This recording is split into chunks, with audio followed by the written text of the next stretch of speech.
आज 4 हफ्ते हो गए तुम्हें यूं रहते हुए।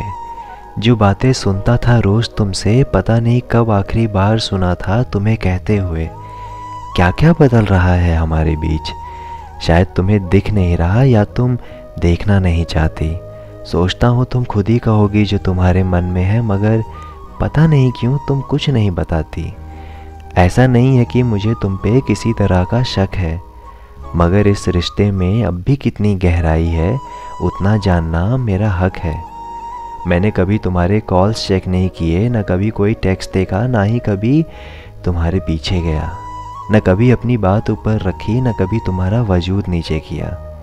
और ये सब कोई एहसान नहीं था, मेरा प्यार था, मेरा विश्वास था।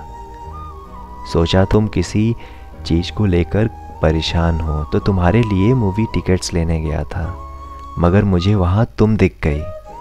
मैं खुश हो गया, मुझे लगा तुम भी वहाँ हमारे लिए मूवी टिकट्स लेने आई थी।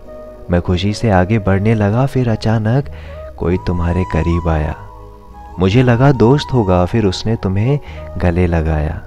तुम दोनों हाथ पकड़कर थिएटर में चले गए। उस दिन पहली बार तुम्हारा पीछा किया, पहली बार खुद का वजूद इतना नीचा किया। पहले थिएटर, फिर कॉफ़ी शॉप, फिर मॉल और फिर घर तक। पूरे रास्ते में इतना पता चल गया कि वो दोस्त तो नहीं था। मैं जो सोच रहा था इतने दिनों से, ये सब वही था।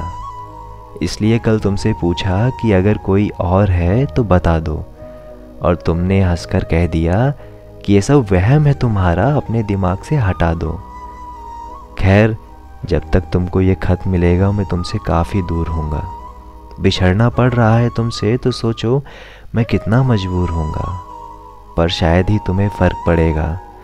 मगर किसी को इतना भी मत सता दो, क्योंकि एहसास तुम्हें भी होगा जब तुम पूछोगी कि अगर कोई और है तो बता दो, और वो हंसकर बोलेगा कि ये वहम है तुम्हारा, अपने दिमाग से हटा दो।